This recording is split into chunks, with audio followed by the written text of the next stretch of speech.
Yo, Thought Warriors. What is up? Higher Learning is on. It's Ivan Lathan Jr. And it's me, Rachel and Lindsay. We have a couple of guests today.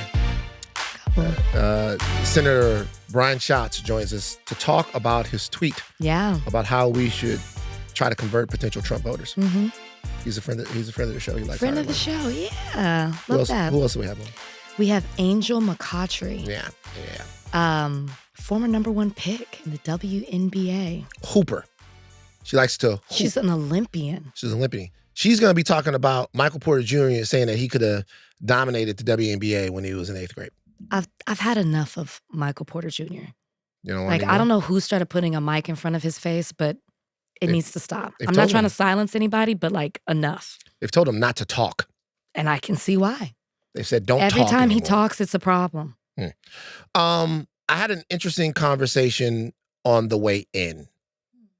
And I've talked to this gentleman, and we, everything that I'm saying right now, I talked to him and let him know I was going to be saying. I talked to Pharrell Williams. Interesting. Earlier today. And this is what Pharrell communicated to me as we spoke. Number one, he feels like the context of where he was and what he was talking about is not being considered. Okay. Pharrell was doing a talk for a Black Ambition, Donnie, look this up, a Black Ambition initiative that he has. The intent of this initiative is to invest into Black and brown entrepreneurship. Mm-hmm. Lots of money, over $85 million to invest into DEI programs, diversity inclusion programs, and make sure that the people behind these programs get exactly what they need. Okay. That he's put people on shelves at Walmart and Costco and all of that stuff. What he meant to say and was trying to say, as Pharrell told me, is that politics, which he was specifically talking about right versus left politics, not the overall example of what it means to be politically knowledgeable or engaged. Which, in my response, I gave him, I said, I think he was trying to say political parties. He's talking about right versus left politics and how right versus left politics typically leave people behind. It is divisive. It's divisive because it doesn't get at the heart of an issue. It is a fight for political power. And that is something that he doesn't want to be a part of. He doesn't want to be a part of a fight for political power. What he wants to be a part of is empowering people to go out and live their dreams and execute the things that they are talented in. That is one part of it. The other part of it, in terms of him talking about being the best, is what he was saying is that the only thing you are going to have to fall back on, if in fact DEI is dismantled, is how great you are. And that greatness is going to be the thing that you are going to have to invest into in terms of yourself, if in fact there is no DEI, which is why he has the organization that he has, which is why he's put the $85 million into people, is because he wants to give everybody the opportunity to be the best. He also feels like that if people would have taken the time to look into what his organization is and where he was speaking and what he was talking about, then perhaps the backlash wouldn't have been so much. But I'll tell you this. I don't know about that. So I'll tell you this. We had a conversation, and our conversation was a mutually beneficial conversation. It's not the first time I've spoken to Pharrell, right? Our conversation was a mutually beneficial conversation. I think that I was able to impart upon him the importance of political education and understanding how politics affects people's everyday lives. And I don't think that I knew as much about all the things that he was doing and all the ways that he was actually trying to impact lives by promoting Black entrepreneurship, by promoting Black people going out and being able to live their dreams, and how he sees himself and some of the other people that he deals with as people who can circumvent government action to get people in places where they need to be, and how important that is to him. Now, just to be honest with you. We didn't agree on everything. There is a way that I think that these types of things should be discussed and talked about that it did not come across in what he was saying. Okay. And I think that we had that conversation. He listened and we had that conversation. This is what I would say. And I think this is for everyone that's like Pharrell, and let's be honest about who he is. He's someone that has had a tremendous amount of influence and success over the course of a phenomenal career. For everyone that is like Pharrell, for everyone that actually cares about people and wants to help people and wants to be involved in people's lives, I would say everybody don't have to have someone that you can have conversations with around situations or things that you are uninitiated on. Like things that you don't, because not everybody is meant to be able to speak on these things. And he said that that's not his thing. His thing is not speaking on issues like this. One of the first things he said. His thing is not speaking on issues. His thing is being able to move economic power, to be able to move corporate power, to be able to move community power, to be able to get things done. That's his thing. So then the question is, if you are him, what do you do to make sure that things like this that are subtracting to your overall goal, that those things don't happen? Because we do live in a climate right now where the fight is existential. We're going to talk to Senator Schatz about this, where the fight is existential. So every single thing that is seen as an opposition to the fight will be disintegrated. Yeah. I obviously wasn't privy to the conversation that you had with Pharrell, and I actually don't even remember exactly. I'm trying to, as you were talking, I'm trying to remember why he jumped from talking about politics and it being divisive to DEI and Black and being the best. I can't remember like the connection between the two. The connection was that the politics failed you. So this was the thing. The politics of it failed you. The Democrats lost, and the Republicans came in and got rid of dismantled DEI. So the politics will fail you. Fall back on your greatness. What will not fail you is your greatness. Yeah. And you have to have people that invest into your greatness. Which is a great message. It's a great message. It's also a message that kind of runs at cross purposes when you're talking about the average American and what they need. Me and him had a conversation. We talked about and that. what they have access to and all of that. I totally understand. The message is great of you should always be great and ready and prepared and all of that. That's what I mean by that's the great message. You should always have that to fall back on when we're Black. The system has failed us countless times. It's just something that should innately be within us because of how we've had to navigate our lives in this country.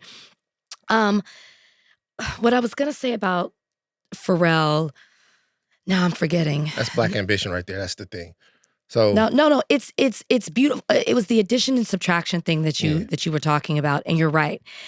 You say, so what is your question was, so what do you do? Like, what does Pharrell do in this moment? I mean, we weren't the only people who talked about it. No. I don't know if he was talking about the fact that he was responding to the overall. Right. It was everywhere is my point. And you know me, I'm very big on, I love that you had this conversation with him. I love that there was, you guys were able to respect where the other was coming from. You learned something from him. He learned something from you. You agree to disagree, all of that.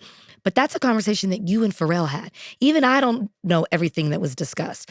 To me, what would benefit Pharrell in this situation, because it's everywhere. I see it everywhere.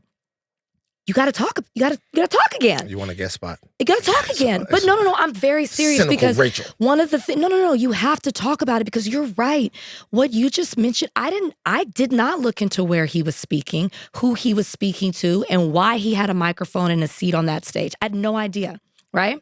And what he said didn't even make me want to research that. I was paying attention to what he said. And he's doing great things for the community. But what he said outshines that. And so my thing is, if you're going to say it in that vein, you have to come back out and speak to it again, not just have private conversations with people. And I don't mean this just because I do want to have them on the show. I mean it because it's what we need. It's what we need to hear from you, what we need to understand. Not only does it promote what it is that you're doing for the community, but just in the way that the two of you were able to understand each other, where the other is coming from. Sometimes we need to see that. That needs to be expressed. And I still stand by the things that, we said on the last podcast when it comes to Pharrell, but I also think that those conversations are very powerful for people to experience. I disagree. Maybe because you were the one privy to it. I disagree because everybody has different jobs. Let me finish. I disagree because everybody has different jobs. I am a talker. You're a talker. We measure our words. We say things. We still don't always get it right. Right? For sure. Everybody has different jobs. Not everybody is a talker. Now, I will say, if you're not willing to have the conversation, I don't agree with what was said on the stage. I understand where he's coming from. Sure. I understand what his goal is. I also understand sometimes how people can say and do things that's at cross purposes with their stated and energetic goals. That is a part of humanity. What I don't want is a bunch of people doing a bunch of interviews about shit that they don't know nothing about. That's not what I'm asking for. So what I'm saying is, if we would have had the conversation publicly that him and I had privately, it would have just been for views, because the conversation was a lot of listening, a lot of clunkiness, a lot of two people it was the way an actual conversation goes. But if you listen to the convo, it's much more valuable if two people actually make a real connection about what it is that they want and can agree on certain things and agree to disagree on other things than it is for Who's it valuable consumption. for? Who's it valuable for? What do you mean? Who is that conversation valuable? The conversation that the two of you had together, who is that valuable for? For them? No, because I guess this is, again, we disagree on this. Well, it depends on what you believe. The reason why it's valuable is because now we can actually get something done. Now there's actually, if you believe, community building is not about cameras and microphones. It's not what I'm saying. You had a great conversation with Pharrell. Now, from that conversation, I think that there could be a bigger conversation about it. Because you would have to listen to Higher Learning, or this has to get picked up somewhere for people to understand the value of what you experienced in that conversation. For Pharrell, and I actually appreciate what he said, what you're relaying that he said in that conversation. But for it to have actual value, more people need to see it and hear it. It can't just live in that conversation. And yes, of course, I want him on the podcast, but that's not what I'm saying for it. This is why I talk about the value of it. Y'all had a private conversation. Now you have an understanding of where he was coming from. From that, let's sit down and have a conversation.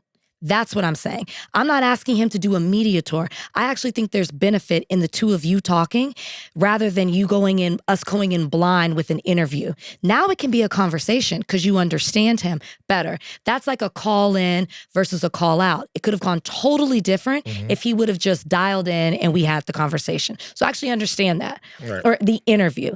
Now I feel like there's a better conversation. And the other reason I really want him to speak out is because, again, I keep using the same word, value. I do think that there is some value in what he has to say. And because it has caught on and become so big, most people will never know where he was coming from. They'll never understand the intention behind it. And they'll develop a certain type of, a feeling when it comes to Pharrell.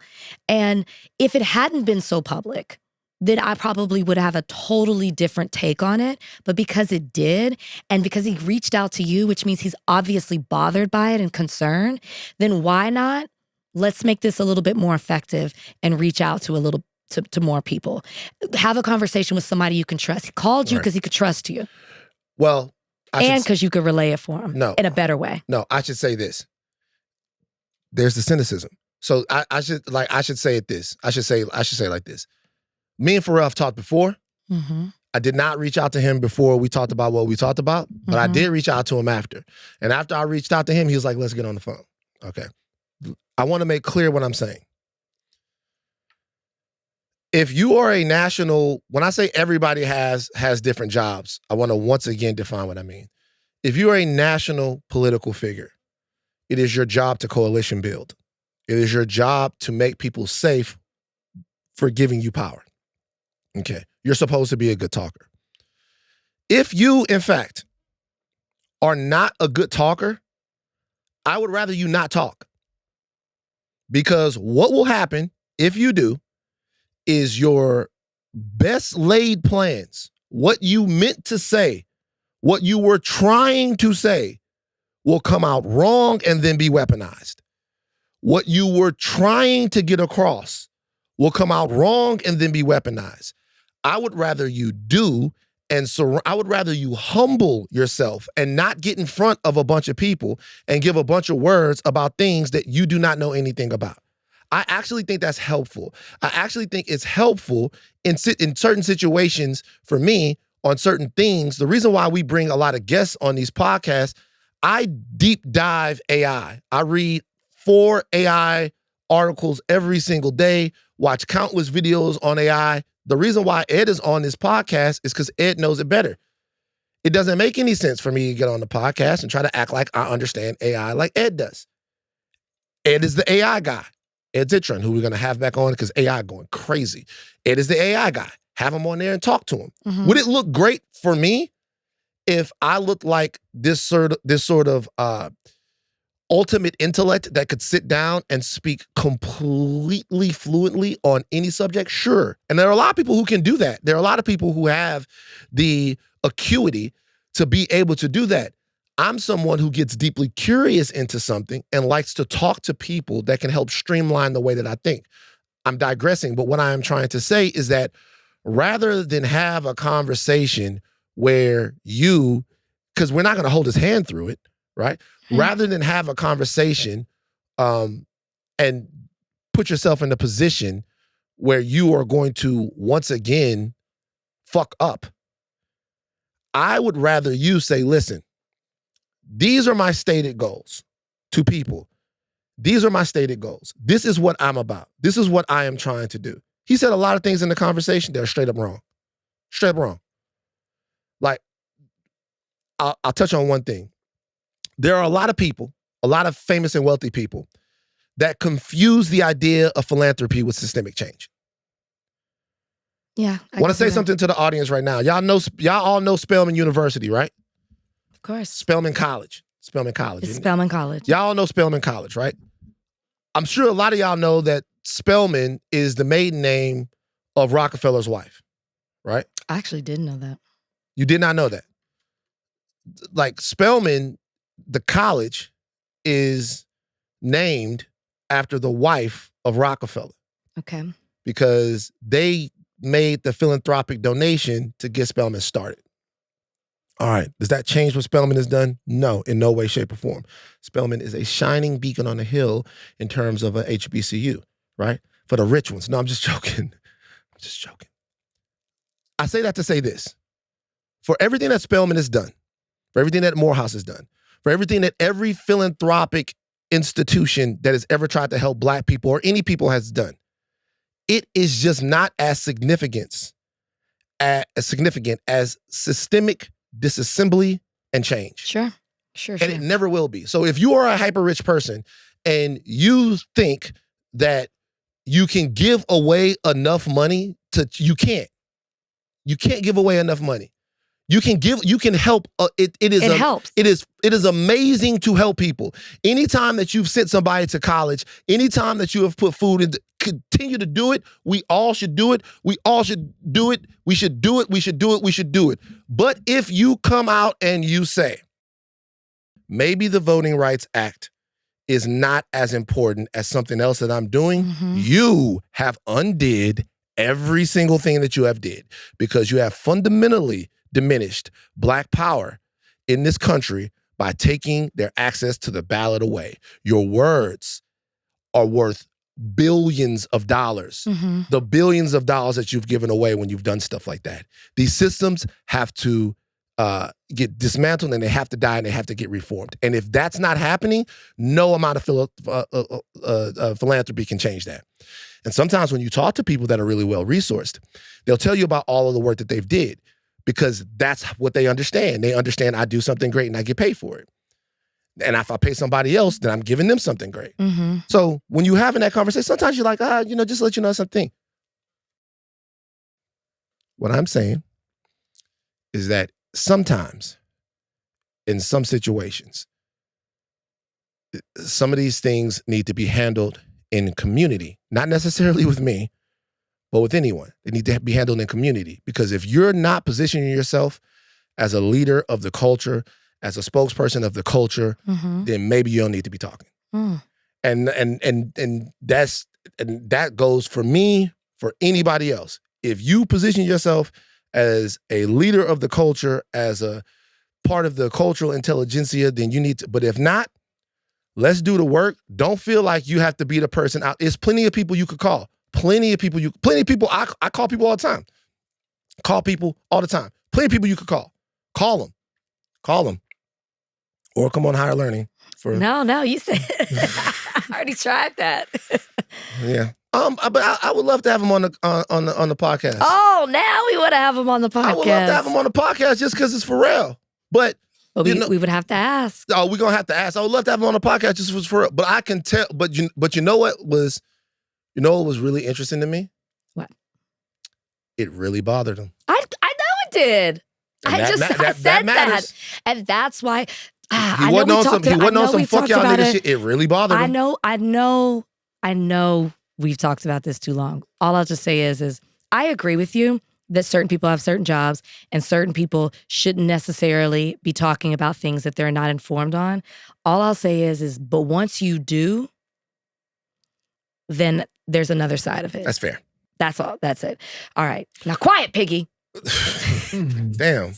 Hey, while we stay on the Piggy thing, I gotta talk about how I'm looking at myself in the mirror now. I saw what you posted. You gotta stop. You need to stop. I'm not sexy no more. It's tough, man. You really need to stop. I used to look good. And you know what? For all y'all out there that was like, you never really look good, that's not true. Donnie, who said put that? some pictures. I used to look good, man. And I'm having issues with this because it's like, my dad never stopped looking good. He never was whack. Can I be very honest with you? My dad was never whack, and I'm looking at pictures, and I'm like, nigga, you whack now. I don't like when you do this. I don't care. I don't like when you do this to yourself. I'm talking about real shit. You know what? Let's go to the Piggy thing since you call me a piggy. No, I don't. You call me a piggy. I don't like when you do this to yourself because did she call me a piggy? Because I'm seeing this. She called me a piggy. Quiet. See? She hit me with the piggy shit.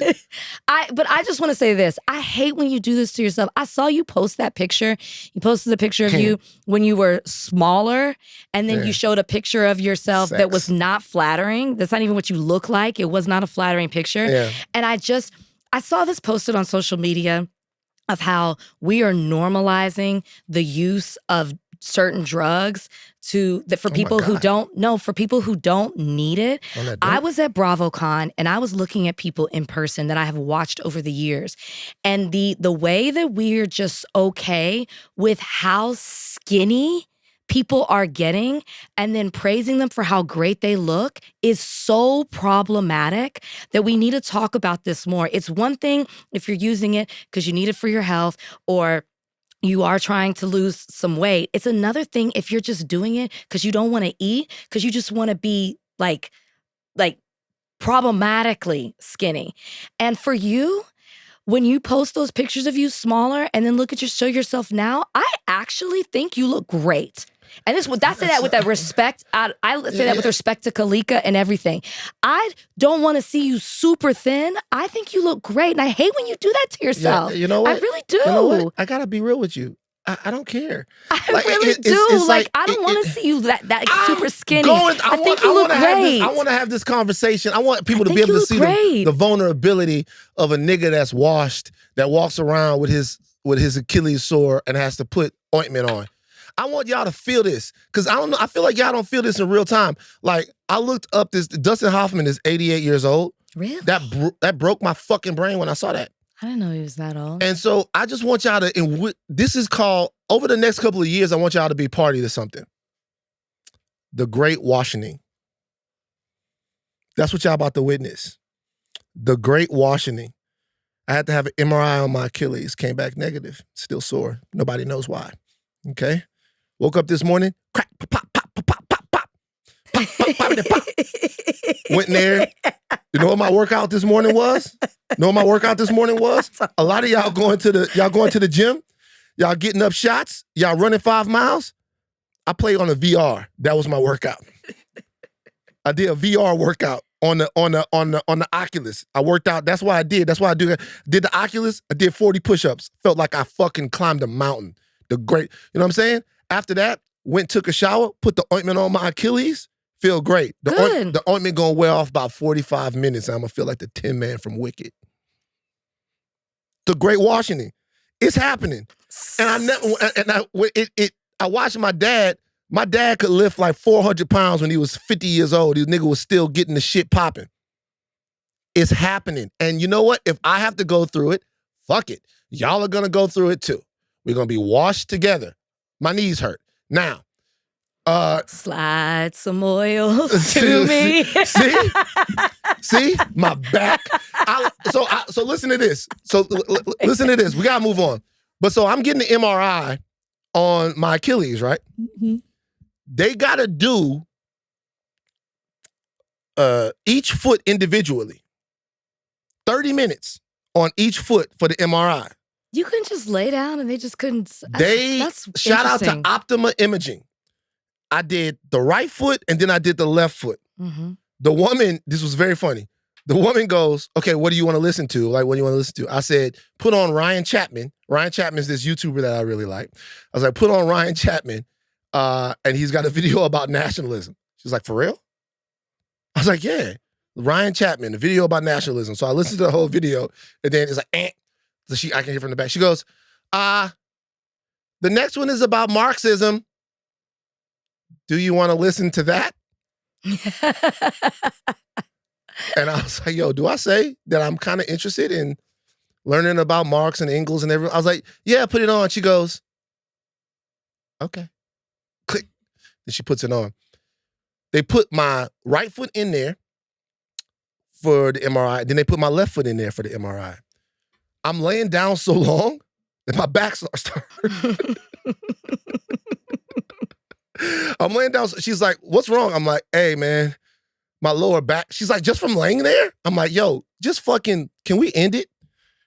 And then, washed. All right, you know what? Fuck it. Nobody understands.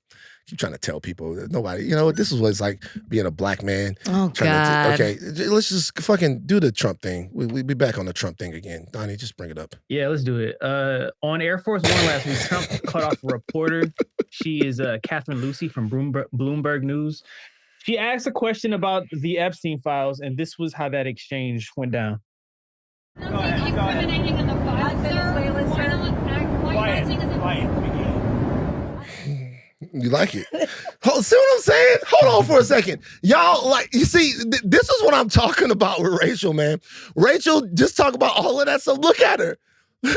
Look at her. She likes him. Donnie chuckled too. Rachel, Donnie chuckled. You were chuckling. I thought it was. See, yeah. Thank you, Donnie. Vagina. Rachel likes him. She likes him. No, I get so much shit. Rach be cooking me, but she likes him. Look, you liked it. You know how people will say something is so ugly it becomes cute?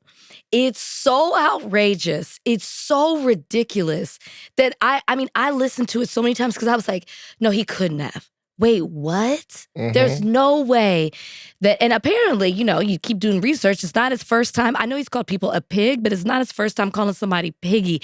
It's such unhinged behavior that there's something about the quiet piggy that you like it. No. There's something about the quiet. Oh, you know who they are eating up about quiet piggy? Who? Billy Bush. Billy Bush posted a video about Quiet Piggy and started laughing, and people were like, "Are you not reading the room?" Billy Bush. I mean, he goes on to criticize it, but like people are like, "You can't laugh again." Billy, and I'm just gonna be Billy gotta chill. Billy went along with that shit. Billy was on some hoe shit. He did go along with it. Score another one for the Donald. Billy was on some hoe shit back in the day. Billy don't have no leeway to come out. Like, how dare Billy? I was actually surprised. I'm like, come on, that's your man. Did you hit him and be like, yo, this not right? No, but I don't talk to him like that. We used to work together, but I don't. That's what I'm talking about. I don't step away from that shit. I just was come on. But no. The Quiet Piggy to me symbolized, because when she's asking him the question, she's obviously asking him about the Epstein files. He answers the question without answering the question, and then she follows up, and he's like, Quiet Piggy, and it's like, oh. He can't, I mean, we know that he's upset, but on the heels of the way that the House voted, and now he's like, oh, release the files.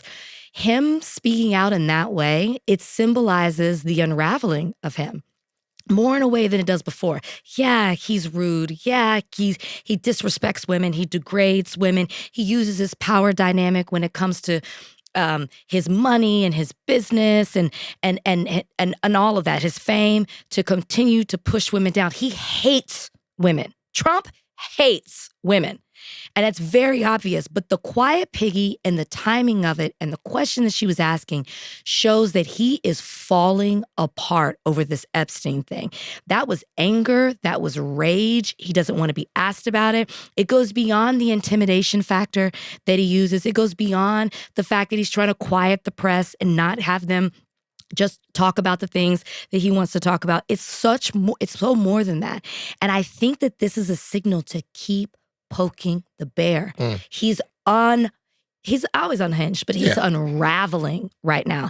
I say we keep asking these questions, we keep poking at him, and the White House response that was like, if you're going to give it, you have to take it. I think people should just start when old girl gets up, the press secretary, that's what should be shouted, Quiet Piggy, and I guarantee you they won't have the same response. They probably will. So I love how it says a former Miss Universe contestant, as if to say that it wasn't right to call her a piggy because she was fine. Well, that's who she is too. I get it, but it's like there was a lot of things they could have put there. This is what I said. Oh no, this is a different one right here when they're talking about. This was from the past, so I apologize, but still though. So this is what I'm saying. All right, so obviously the Epstein thing is bothering Trump. Trump can't break character because you can't break character if you don't have any character. Like you can't. Every time we get up in arms about Donald Trump saying something mean or insulting, we're actually allowing them to flood the zone and make that into the story because that is what happens. The flooding of the zone, it's the Steve Bannon thing, is to just put as much shit in there so we don't pay attention to the story that you actually hit on, which is that Trump's base bucked him. Trump relented. Trump is taking some losses, man. Yeah. Trump lost to China. China put it on that ass. Okay. Trump lost to China. He then had He then had to walk back some of his tariffs because the prices were rising at a really inopportune time for Americans. Some of these beef tariffs and tariffs on other things. He had to walk those back. His tariffs are going to infuse the economy with all of this money or bring manufacturing back to America and then lower costs. It does not seem to be working. And then you have a resounding rebuke from the most loyal parts of his party. We're talking about the Boeberts and the Marjorie Taylor Greens of the world that said, despite pressure from the White House, we will not relent on the Epstein thing. And all of that stuff, to me, is a really interesting political development. Whether or not MAGA has any legs after Trump used to be a story. The question is, now does MAGA have any legs with Trump? Now, if I was going to comment on the piggy thing on its own, I will tell you why it is particularly offensive to me. Okay. I hate fat traders, man. I hate traders to the fat. Like Trump, I hate, my worst thing is a fat boy, a fellow fat boy acting like they not fat.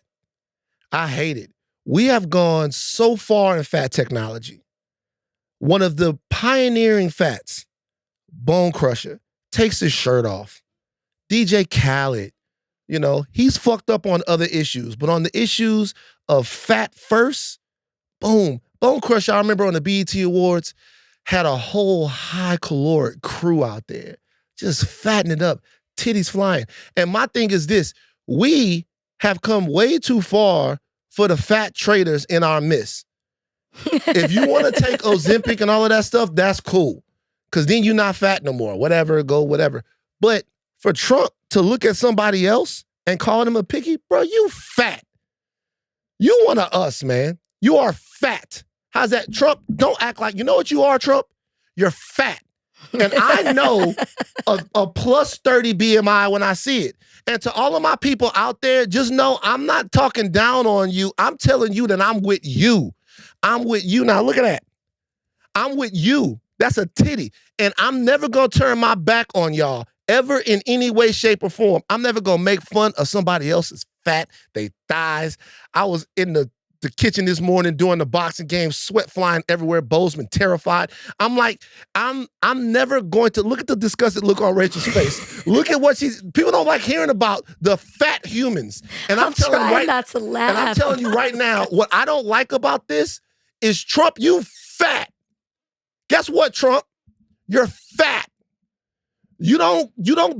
Forget about her. You don't betray us by calling somebody, you're fat, and you've been fat for years. You were especially fat in your first term. Fat fuck. You're fat. I knew that was coming. Like you look at that shit right there. You're fat. And we're fat together. Don't you ever turn your back on us again. Ever turn your back on us again. You fat, you're fat. That was a great rant. Such a great rant. Only you could do it like that.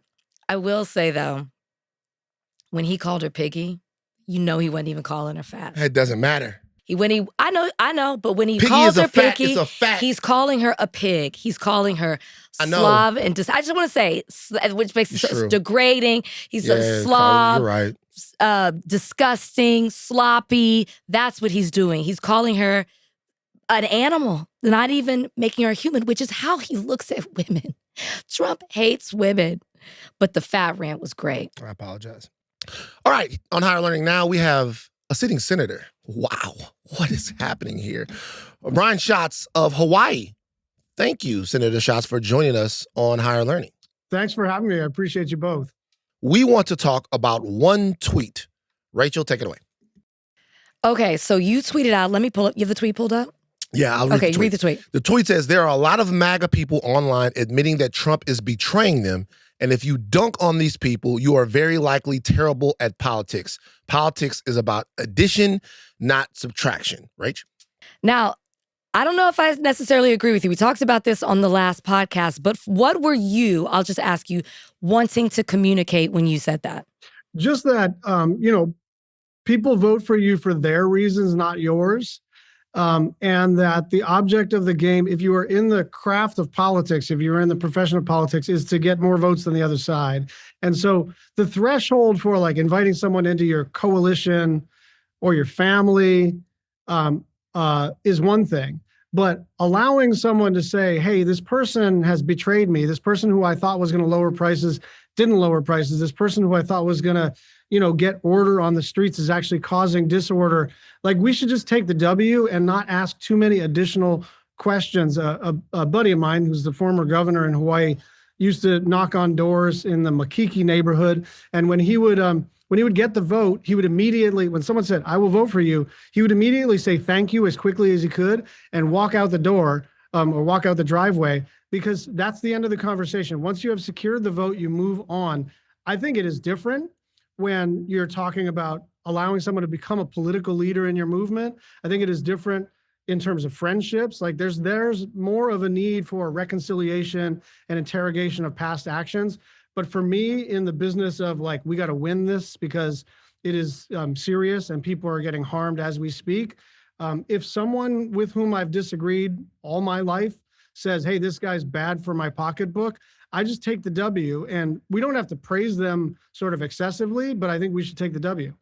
Senator, what do you mean when you say don't ask too many questions? Because we've seen the videos of people who do say things like, oh, this is hurting my pocketbook. Oh, this is affecting this part of my life. This is affecting me in so many different ways. But then they still say, but no matter what, I still vote for Trump. So isn't it necessary to follow up with questions and to interrogate a little bit more? Because it doesn't necessarily mean that you got the W, you got the vote.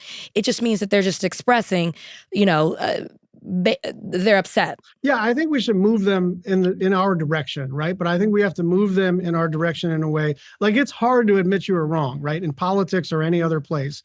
So when people start to, intimate that they may have been duped, that we just have to try to kind of smooth the way for them. I mean, I think about Tulsi Gabbard, who was, part of my congressional delegation in Hawaii and who is now the director of national intelligence. And she was, so it's your fault. yeah, I'm sorry. I'm sorry about that. But you did it. She was a Bernie endorsing, like left-wing progressive.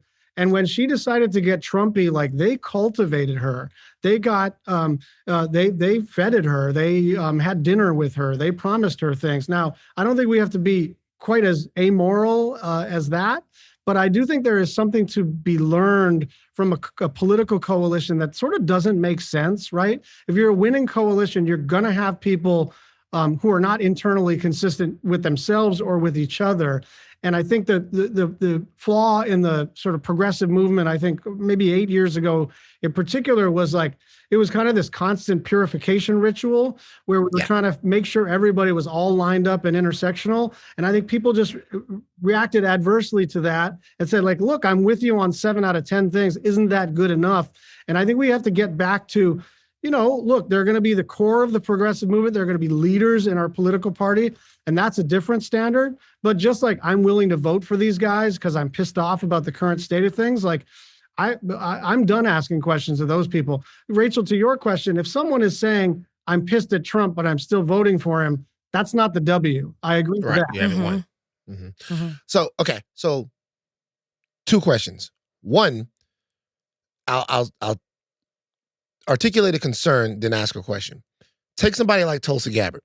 Tulsi Gabbard was a Bernie Democrat, builds a platform as a Bernie Democrat, then gets to a certain perch of national prestige and visibility, and then switches.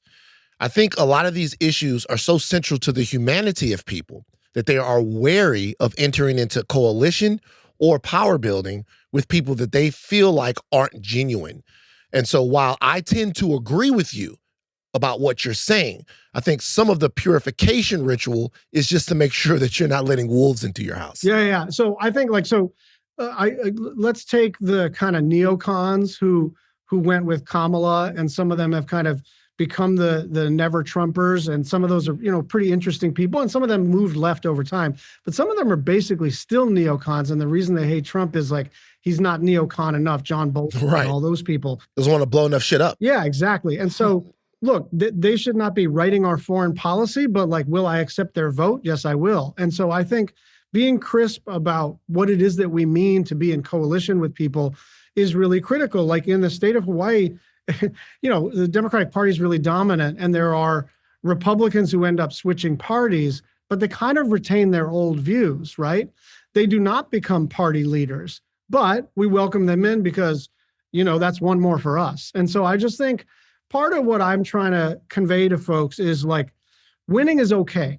Winning is a moral imperative. People are getting really hurt right now. People are getting terrorized. People are going broke. I mean, really broke. And you both know this. And so part of progressivism, and I come from that tradition, is to fight against power, right? And so there's this instinct that all power is ill-begotten. All power is to be fought against. And sometimes we have to remember that the whole point of this movement is to achieve power so we can help people. And sometimes getting to, I remember a buddy of mine who's no longer in the state legislature, Speaker of the House, and the magic number to get to a majority so you could be Speaker is 26. And he was stuck at 20. And he goes, there's only 20 people that I really want to be in a coalition with. And I said, cool, you can either be the speaker or you can be in a coalition with the 20 that you agree with. But otherwise, you got to cut a deal with 6 human beings that you maybe think are flawed in whatever set of ways. He made a judgment that he wanted to be the Speaker of the House, that he wanted to be in charge. And I think I'm not sure we've got 51% that share our values and share our views. And so you find those issues of overlap and you get very pragmatic about it, not because it's just all realpolitik and this is all a game, but actually the opposite. This is not a game. This is not a purification ritual. This is the way public policy is made. And winning, I mean, the other way to say it is like losing has actual impacts, actual consequences. And so I fear that people want to be vindicated more than they want to win. And I'm trying to make sure that the progressive movement, that the Democratic Party is like, elevates the primacy of winning, because that's the moral imperative. And all those people out there struggling want us to be the pragmatic winners. I think that's why Gavin's got momentum. I think that's why a number of governors have momentum. I think that's why people like to see the litigation. They like to see actual victories, and as opposed to just sort of who down the line agrees with you on everything. Is there an example where dunking culture could ever be okay? Oh shoot! I mean, She likes to dunk. This is like Shaq right here. Yeah. I enjoyed that you gave MTK a 0. Thank you. Or an NA. Yeah. Excuse me. I was going to An NA. DNP, but but I think I don't know, Rachel. It's a very interesting question. Sometimes it's fun, sometimes it's sterile, and sometimes you can make a point, but I'm not sure that it ever actually gets us more votes than it loses us. So I'm not sure, but it's an interesting question. So you've been very generous with your time. One thing I want to pose to you, because this is kind of an Ezra Klein type of argument. I'm sure you've read and seen Ezra Klein and some of the conversations that he's had. He said something that was really interesting at one point. He talked about we're going to have to run a couple of pro-life Democrats. And herein lies the actual conversation, to me, is the autonomy of a woman's body is a core issue to me. It gets to the heart of what freedom is in America and what human rights are, right?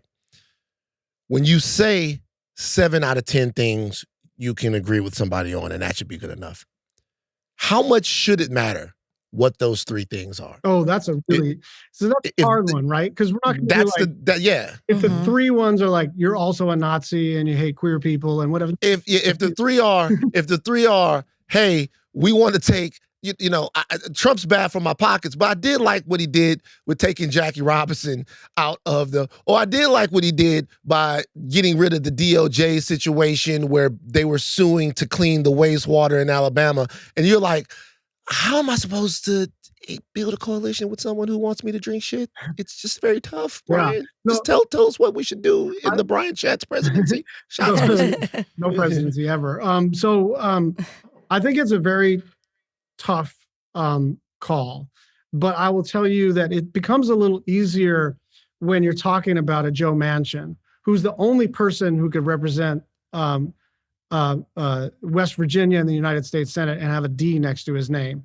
And so the fact that he was I know him pretty well, that I consider him wrong on a number of issues, it's still value over replacement, right? And I think that's the point that Ezra is making, or at least the point that I'd like to embrace, which is we're not talking about running pro-life Democrats in like Illinois or California or Hawaii, right? We're talking about running people with sort of a kind of mix of center-left, center-right views so that we can win in places like Louisiana or South Dakota or Montana, because it's always better to have a conservative Democrat in the United States Senate than it is to have a so-called moderate Republican, because those moderate Republicans are way to the right of your conservative Democrats. So are there like limiting principles that are, I just can't get with something, sure. But for the most part, Joe Manchin, look, he voted, he voted with us on most of the judiciary. Yeah, but at the same time, your friend blocked my voting rights, and he blocked justice and policing. That's what I was gonna say. They get in, but then what happens when it comes to voting on policy? He was very unhelpful on a number of things that I thought were very important. On the other hand, had he not won, Mitch McConnell would have been the leader of the Senate. It would have been 51-49 for Republicans. And so all those things that we accomplished while we were there, obviously short of especially the voting rights bills, but all those things that we accomplished, the biggest climate action in American history, lowering the price of prescription medicine, codifying the right to marry anybody, the first gun safety legislation in a generation. None of that happens unless, this is the truth, unless Joe Manchin is there to be vote number 50, so Kamala Harris can be vote number 51, so that Chuck Schumer can be the leader of the United States Senate and Democrats get gavels and can set policy. So did Joe frustrate me like almost every morning? Yes, he did. Is he better for Democrats than Jim Justice? Yes, he is. Well, he frustrated you. He imprisoned me. And that is but you know what? I'll tell you something else. We're going to get you out of here, but I saw what you did. You called us broke. Did you hear what Brian did? What? Brian said, people are going broke like I know y'all know. I'm like, God damn, Brian. I'm like, listen, I work for the government. I'm quite clear you are not broke. All right, before we get you out of here, what's your one issue? Every politician I want to know, what's your one issue? What's your one issue? You got a magic wand, you change this issue. It is climate. I think it is the challenge of our generation. And I think we have a real opportunity here because I've been working on this issue for more than 25 years. And it was always the case that this was a moral imperative, but we couldn't always look people in the face and say that if you take climate action, it will be cheaper for you. The change that has happened with these solar and wind bans that the Trump administration is instituting is that now we can align everyone's pocketbook with the needs of the planet. Solar and wind and clean energy is now officially almost everywhere cheaper than all the stuff that's dirtying the planet. And I think that's a generational opportunity for us to kind of switch the way people think about this issue. Thank you. Thank you so much. So much for joining us, Senator. I'm looking up a list of notable people from Hawaii because we need to get you some new friends. You have Tulsi Gabbard and Barack Obama. Barack Obama. Do you hang out? You didn't even you hang out with Barack Obama. Like Tulsi and Joe, you can kick them to they gotta go. Right? Like Barack Obama. We went to the same high school 10 years apart, and I used to text his sister and be like, I'm available if he wants a 9th or a 10th for a pickup game. I never got a response. You can't shoot. Brian, thank you so much for joining us on Higher Learning. We will take your words with great concern and care. And I think we have to figure out how we're going to win. Yeah, for sure. And so that is very important. So appreciate you joining us today, man. Thank you. Thank you both. Yeah. This is breaking from the Washington Post. It looks like the United States Coast Guard has officially changed its policy and will no longer define swastikas as hate symbols.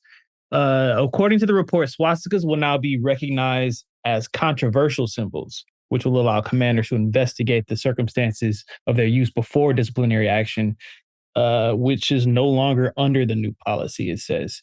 And according to this, it looks like nooses are also included in this downgrade from hate symbol to controversial. So where is this coming from? This is from the Washington Post. Exclusive. No. Sorry. I didn't mean like who's the report coming from. I meant what sparked. Obviously, we know this is deplorable, but like, what sparked this? What made them say, "Hey, we're going to make these changes in our policy today"? I'm just like wondering where this came from. So according to the Washington Post, the Coast Guard did not immediately provide comment. Of course. A Coast Guard official who had seen the new wording called the policy chilling. So it says, "We don't deserve the trust of the nation if we're unclear about the divisiveness of swastikas," the official said, speaking on the condition of anonymity due to the fear of reprisal. A Coast Guard official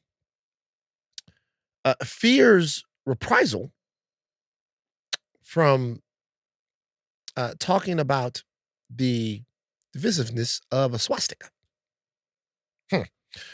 The Coast Guard and its military service branch under the Department of Homeland Security, the purview of Homeland Security Secretary Kristi Noem. It's a military service branch, but the service, which has been central to President Donald Trump's increased focus on homeland defense, has been swept up, like others, in the administration's rash of leadership firings and broader targeting of military culture. So, there've been other stuff that's going on here, and this article is quite extensive. It seems as if the Trump administration's idea of de-wokening is to somewhat sanitize the swastika. Yeah, whitewash it. They want to reclaim the swastika. Interesting. But interesting in the sense that Trump is with Israel, yet your administration is doing things that fall in line with anti-Semitism. Well, I think that there's an interesting conflict there. Yeah. There's an interesting attraction there. Yeah. What I mean is that, like, there is a contingent of people that I know. Let me not eat around the edges here. There are ardent Zionists who I've myself talked to that say they don't care as much about anti-Semitism as they do about anti-Zionism. Now, I can't say that that's a lot of people. I can say that I've heard from people who say that anti-Semitism, which hasn't been as big a deal in America, it's certainly a scourge worldwide and has affected Jewish people in America, is less important than anti-Zionism. So I guess to say that, I guess what I'm trying to say is that is there, and I would be interested in having the Jewish Voice on to talk about this, is there a contingent of people that don't really care about stuff like this directly as long as Trump is protecting the state of Israel? Protecting the state of Israel. I wouldn't want a Jewish person. I want a Zionist on. If that's the case, if what you're saying is... Well, I would want a Jewish person, and I'll tell you why. A Jewish person that's either Zionist or not. Oh, I'm sorry. Go ahead. I just want to say, the reason I say that is because if what you're saying, and right, you're not saying this is everyone, but you have talked to people where this is, like they're Zionists. Okay. Well, maybe it's but it might be more. Yeah. But it might be more.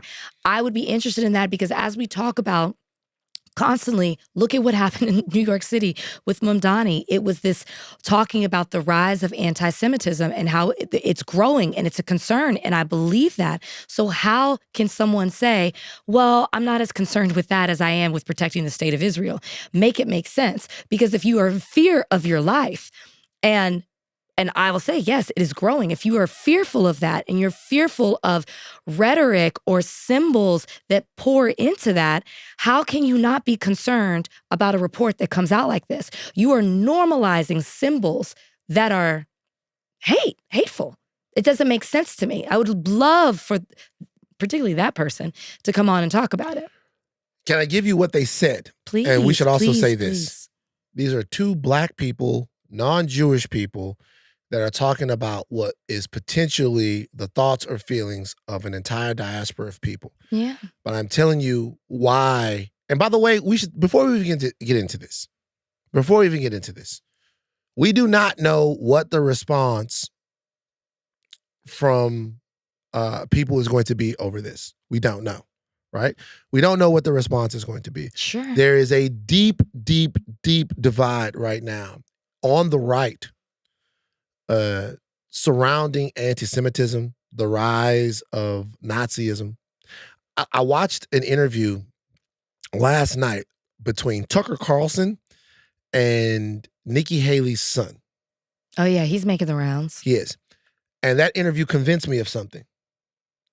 Tucker Carlson is going to run for president in 2028. Oh. And he is going to empower Nick Fuentes in some type of way in either his campaign or his administration. That's terrifying. Let me tell you why I think this. Because Carlson, with his platform, is clearly choosing a side in the generational divide that exists on the right. The generational divide on the right is from the older wing of conservative thought that leans toward neocon attitudes, a little bit more hawkish, definitely more reliant and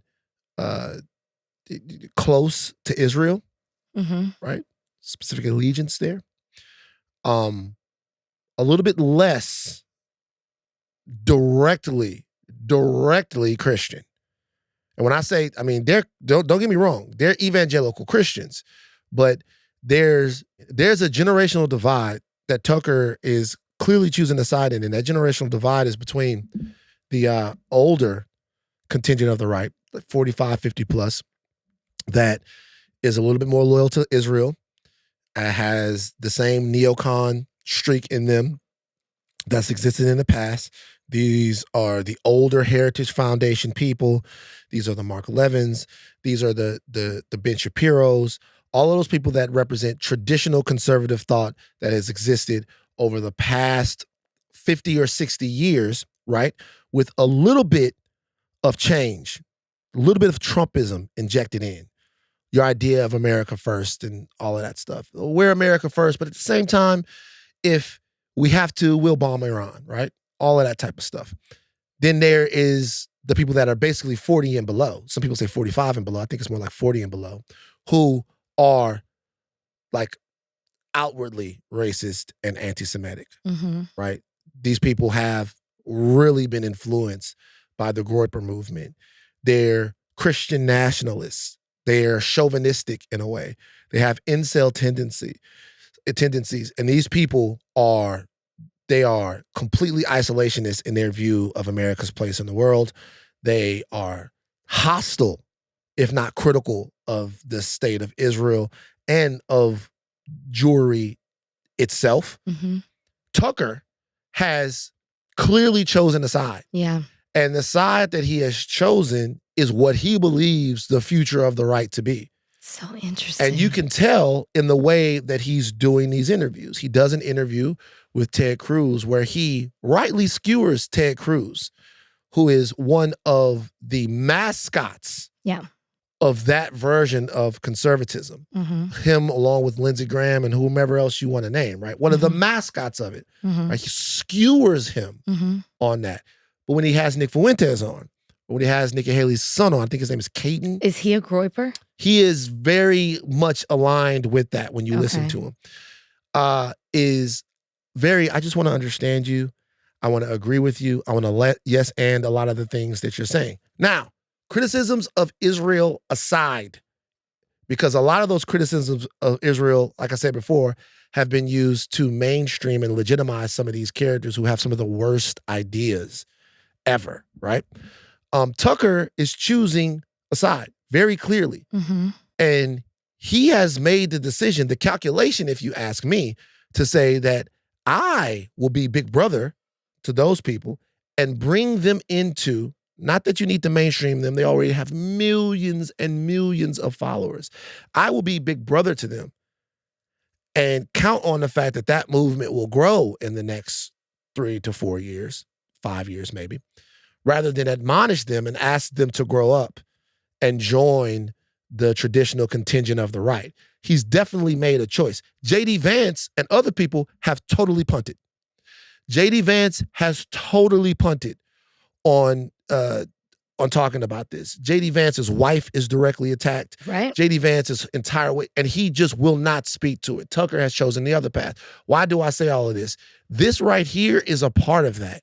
Situations like this and policy like this is this is because of the influence of the Groyper class of Republicans. So you think it's already, that school of thought is influencing the Trump administration already? Because I get the Tucker part. It's influencing conservative thought to such a degree that it is reorienting every single thing that they stood on before. So would you say, if that's the case, would you say that this is the biggest I guess, nod towards that. This is the biggest movement within the administration. Because I guess my question is, if the U.S. Coast Guard is going to do this, what's to stop, other things within the Department of Homeland Security or any other department under the Trump administration, within the administration? This is just the first. If what you're saying is true. This is the thing. The thing is let's ask questions dynamic, right? So let's say there's something that we understand. Like, we understand that if somebody shows you a swastika, that is a universal sign of evil, right? The question is why? Why is it a universal sign of evil? Well, the swastika is not just the actual symbol. The cross is not just a cross. The cross is a symbol that undergirds and enforces an entire religion and really an entire way of life. When you think about the life of Jesus Christ and who Jesus Christ was, it is emblematic of sacrifice and forgiveness and tolerance to me. So when you see the cross, you think someone who sacrificed for all of that. That sign is supposed to be a sign that means, hey, you know what? Actually, I want to see the best for you. So when you saw, back in the day, when you saw somebody wearing a cross, hey, Christian, blah, blah, blah, blah. Swastika, at least since it's been taken up by the Nazis, inverse of that, right? Swastika means, hey, I don't fuck with you. I don't fuck with you. I have a specific view of the world, and that view of the world means your death is a part of my ascension. I'll kill 12 million of you. I'll kill 12 million of you to purify my country. I'll kill 12 million of you to propagate my ideas. I will kill you. And not only will I kill 12 million of you others, I'll wage a war that kills 3% of the entire world. Because before I live with you, I'll burn it all down. Nazism, that symbol, it has been reinforced by those people even after Hitler has been dead. This is what this means. Stay the fuck out. That's what it means, right? But the dynamic that we live in now is, well, I'm just asking questions. What does the swastika actually mean? How many people actually died in the Holocaust?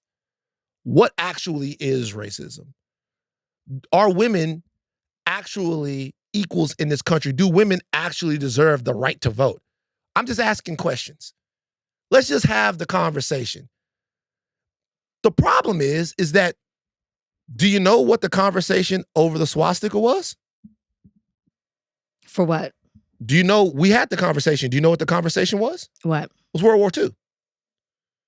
We had the conversation.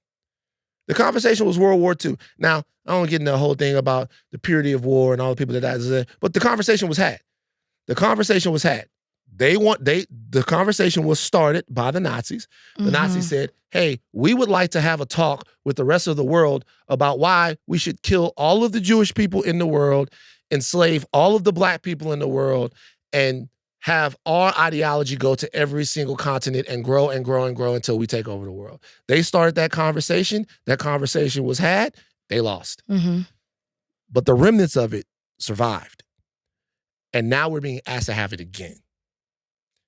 And the Trump administration is going along with it. Well, I don't think we're being asked to have the conversation. I think they're just making decisions. No, this is according to the report, swastikas will now be recognized as controversial symbols, which allow the commanders to investigate the circumstances of their use before display.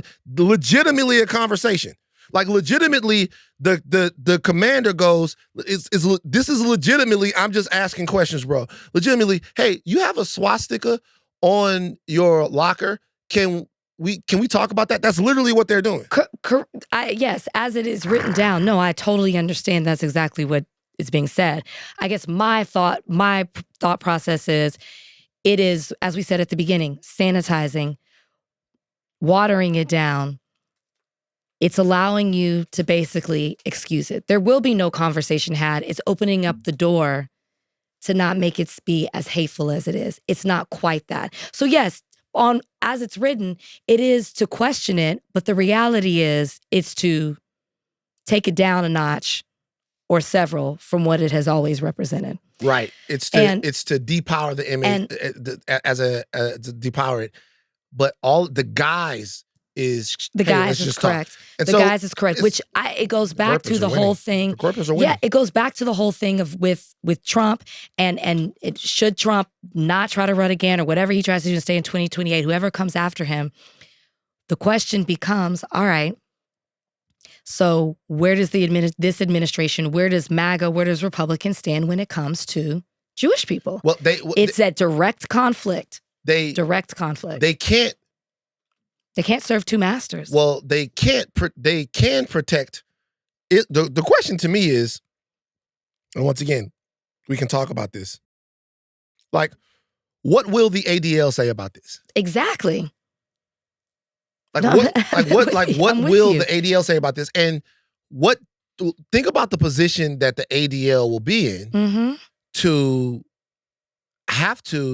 seemingly have to admonish the administration for this, right? Yes. But at the same time, if you admonish the administration, you're admonishing the administration that made the decision on the Golan Heights and attacked Iran on behalf of Israel and continue to fund the state of Israel and move the embassy and do a lot. Like, so there's a tension here, and I don't really know how it gets worked out. Yeah, I would love to have someone come on and talk about this. I mean, as we said, the new policy is set to take effect December 15th, so I wonder how much will be challenged prior to then.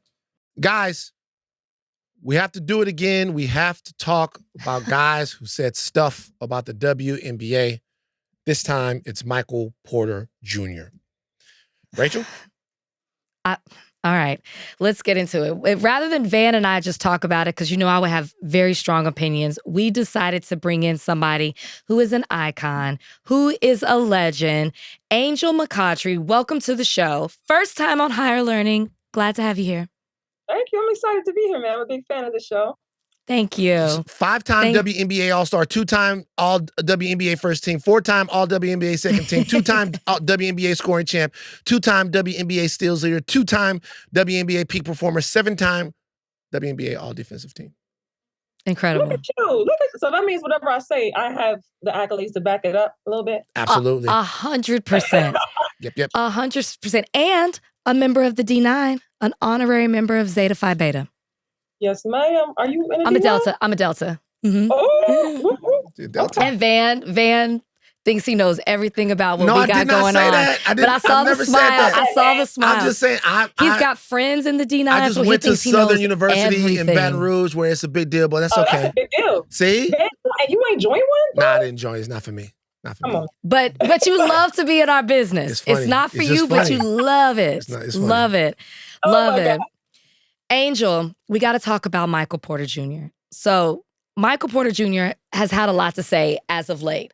I'm not a fan of it. I think he should just stop talking. He's been advised to stop talking. But most recently, he got on Lonzo Ball's podcast, Ball in the Family, and he had this to say. Donnie, can you play him? And I mean this as respectfully as possible. But 9th grade Lonzo Ball in the WNBA is going crazy. All right? So I would say after 9th grade, no. But before that, because look, in 9th grade, I'm over 6 feet and I'm dunking. Like, I'm coming through the, no girl in the WNBA is doing that.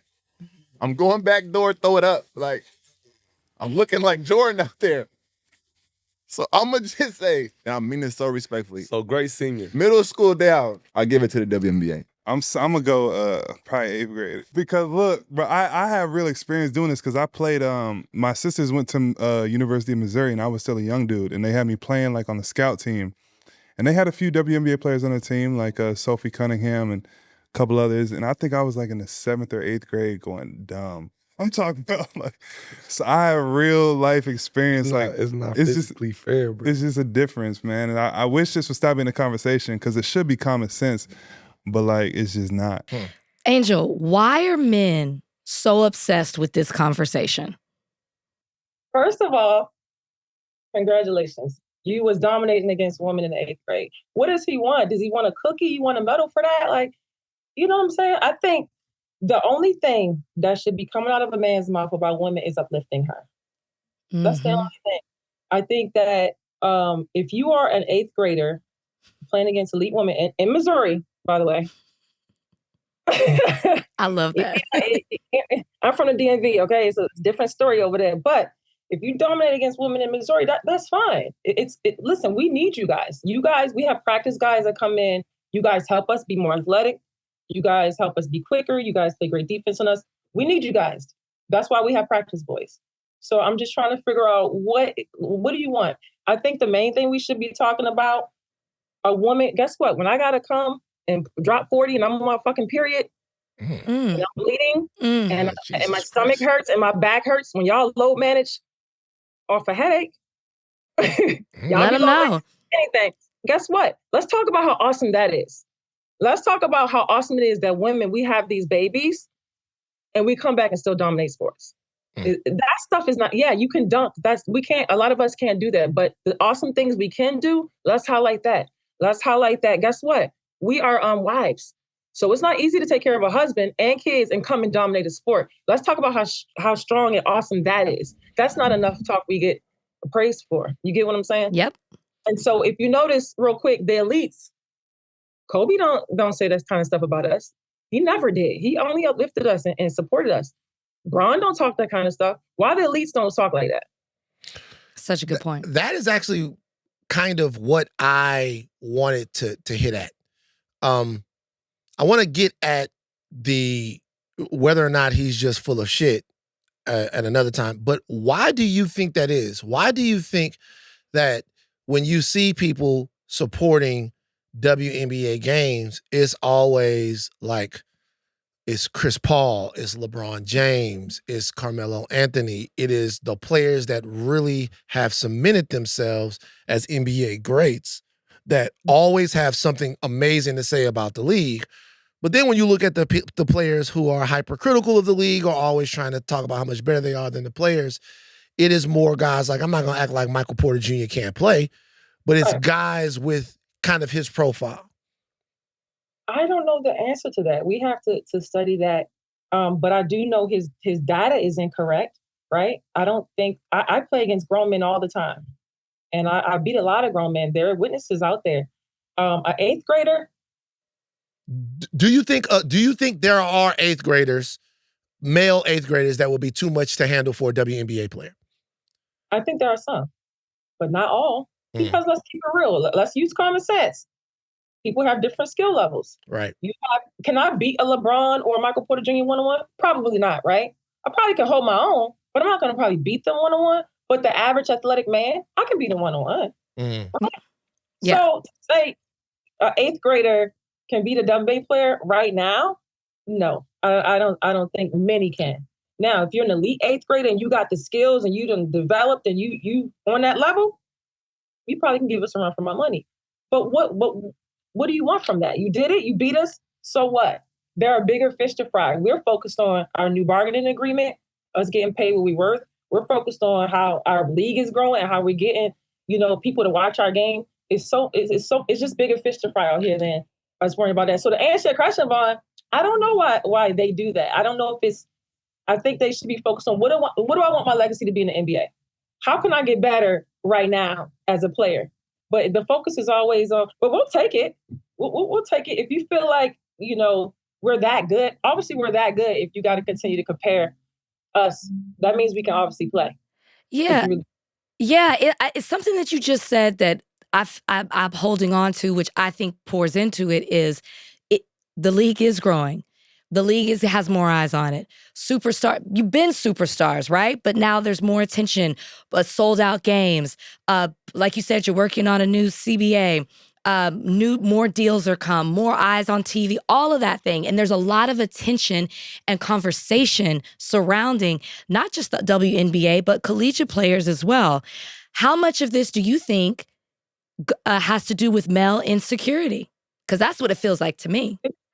Let's say what it is. I mean, it feels like that because it's like that's what all you guys can talk about on a pod, all this great stuff going on.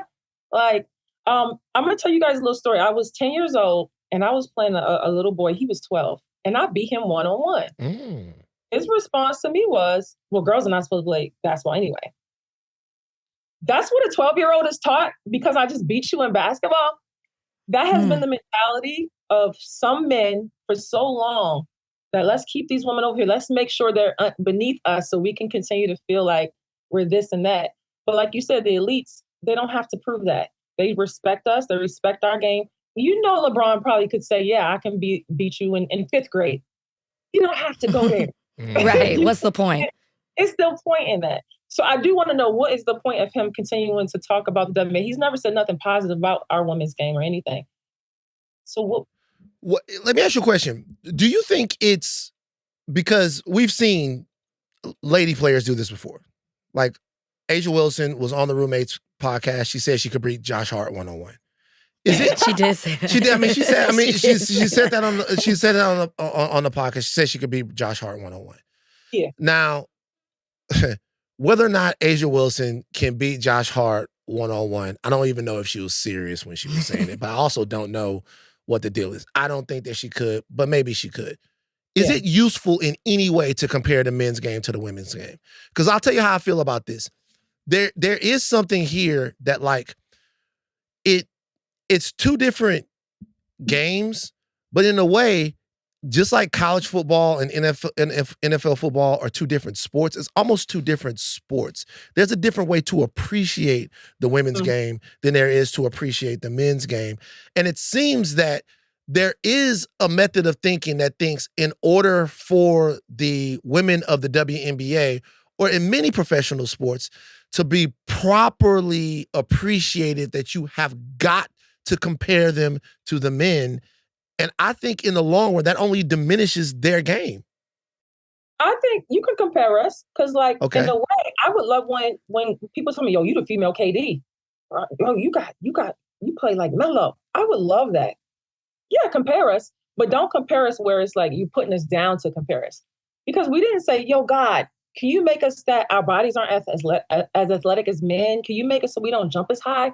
We didn't ask for that. This is who we are. This is how we're made. Appreciate it. It is what it is. You get what I'm saying? Yeah. Yeah. What if with all, like, outside of NBA, WNBA, you got Big Three, you have Unrivaled. What if there was, and do you think this would help or maybe even unify the conversation, if there was a pro co-ed league?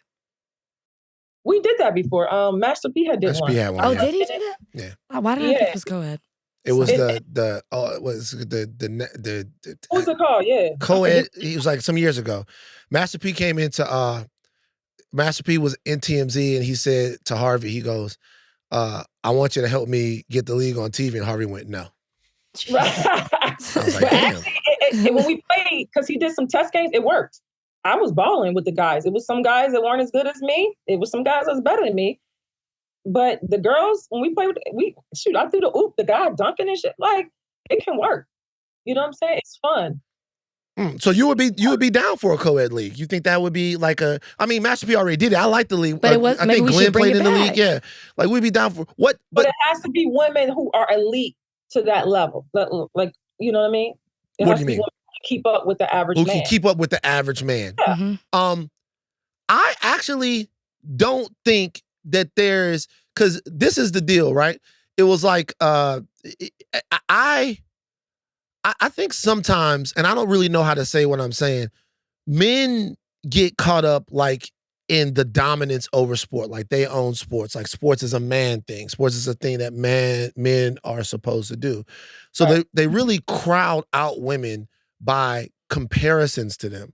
We all know crazy. If you look at Michael Porter Jr. and his size and his athleticism, it is not hard to think that in 8th grade, he was too much for some ladies. It's not hard to believe that. But who fucking cares? Right. I'm wondering why for Ronda Rousey, I remember when she was making her rise, for Ronda Rousey to be taken seriously as the dominant athlete that she was, why we had to say who could win in a fight between Ronda Rousey and Floyd Mayweather. What is the point? Like, to me, it's like I'm watching dominant athletes do dominant athletes things, and I don't understand why the barometer has to be how well you would do against a man. I don't think I get it. Absolutely, because when we bust men's ass all the time, you don't hear us recording it. Now I have beat some high school elite boys, right? Okay. Just to show, and I've recorded and I posted it just to show, like, yo, if you want to go to the NBA, you got to work. I used to say I'm a 40-year-old woman. I had two knee injuries, and I'm busting your ass. You got work to do. Because in your mind, you think that you're the best because they have people in their corner always telling them they're the best and they can't compare. So if I come and play them, they'll see like, damn, this woman, even though she's an elite basketball woman, she's 40 years old, had two knee injuries, and she just beat me one-on-one. I got work to do. So yes, sometimes they need to see that. Do you think it's okay for women to post that versus like if a man commenting that, or a woman to have that conversation versus men to have that conversation? I think you can do it. I think if Michael Porter Jr. did it, it shows that, wow, I was really good at that age. I'm one of the elite, right? Because all eighth graders you're not going to be the WNBA player. Let's keep it real. It's not, your body's not even fully developed. If you're dunking in eighth grade, your body is developed. Because I don't see many eighth graders jumping like that, right? Yeah. As boys. Yeah. So that means you developed early, you on that elite status, you got it. Congratulations, because you beating elite women. Now it's another level you got to get to, because you got to go play against that elite man. So to just pinpoint and focus on that as us women, like, that's the big deal and WNBA players ain't there. That's not the goal, brother. Do you think it means something specifically when you post videos of you beating a man? It means that you have work to do. The man has work to do. Yes, you have work to do. Because I told him I should not beat you one-on-one. I'm older now. I've had two knee injuries. I used to be more athletic. I used to dunk the basketball. I cannot dunk now. I'm 40, but I just beat you one-on-one. Why is that? You got work to do. You're not as strong as you thought. You don't have the IQ you thought. So I gotta send y'all some of my posts. I want to see the post. Yes. I got one. We lower the rim and the boys dunk and they try to block your shot. So I said, let me try. They said, oh, we about to kick your ass. I said, okay. I went, I came, pump, did the backwards dunk. They all went crazy. It's just like, so it just goes to show them that you have work to do. You still got things you got to work. You ain't all of that. Okay. Last question for me. You got the Good Follow show over there with Roz. Yes. The homie. Tell us what you got going on over there, what y'all are talking about. Yeah, we talking about all this new CBA, the new Project B League. Look like the girls about to get paid finally. And it's some conflict. We're trying to see what the conflict with Project B and the WNBA about to be, since the Project B about to pay. Is WNBA about to pay? Yes. Vaughn, you want to play me one-on-one, Vaughn? No. Shit, no. He does like to talk about his basketball skills. I can hoop. I can hoop. I didn't think it though. Shout out to oh man. Roz? Nah, man. Homegirl used to come in the gym. She worked at Team Z with me for a little while. Nisha Butler. Shout out to Nisha Butler. Nisha used to come in to the LA Fitness up there in Hollywood, and that's a real basketball player. Like, that's a real basketball player. And so you'd see dudes out there like getting frustrated, like going for fakes, going for footwork. Boom, she passing it. She's actually, I think one-on-one is a poor barometer, and I'll tell you why. One-on-one is such, even between men, one-on-one is not a true barometer of basketball skill. It is legitimately about, like, there are players who could outskill me, but I'm big. So if we're in a one-on-one game, I'm gonna 3 dribbles, boom, get you and lay it in.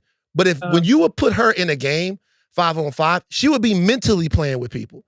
She'd be getting off the ball, faking to it, getting it back. Now you a step slow, the shot is already up, it's going in. Like, she would be playing the actual game of basketball. And if you cannot do that, you would be behind her. So there are all kinds of considerations that go into this. But I really do think that the one way to insulate these conversations and call them out for how ridiculous they are is to have a true appreciation of what women do in their sports and how fucking amazing they are. How amazing they are in their sports. And to leave men out of that conversation. Like, do you know how many big ass dudes that you play that are just gigantic, but you can't do shit as a man? Like, as a man, we used to have a guy that would come in there. I would see him come in the gym. I'd be like, hey, man, this dude cannot play basketball. He's 6'10". He is gigantic, but he'll hurt you. Just as a man, sometimes you are overwhelmed physically. And so like that doesn't mean anything. What means something is the combination of skills you have to be able to affect the game. And just to let you know, Angel, I'm shooting that bitch. So that bitch is going in. Like you ask around town. You got a hater. Well, so no, I see how you got away with the one-on-one. You didn't want to answer. You wiggled out of the one-on-one. But if it was 5 against 5 and you leading your team and Angel's leading hers, who's winning? Oh, she busting my ass right now. Well, I mean, she busting my ass in one-on-one right now. My Achilles hurt. But my Achilles hurt. My Achilles hurt. But I'm telling you guys right now, like, I'm a big dude. I'm about 6'4". And when I was playing, I was about 235, 240 pounds. That's just a lot of, like, I'm big. So it means you ain't guarding nobody, Von. No, that's not true. I was guarding. The only thing I never understood about that is I hated to get scored on more than I like to score. I get that. That makes sense. Yeah, I just never understood dudes that like will go down there and do all of that stuff and score the basketball and then come back down and just have somebody score. I'd be like, he busting your ass. You don't care?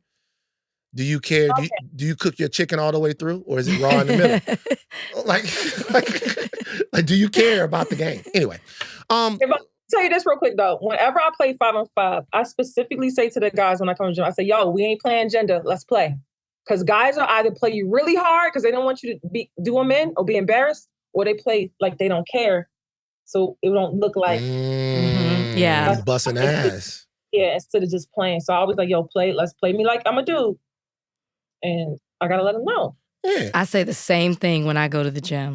I want to see Rachel. I want to see Rachel out there, man. I want to see Rachel out there.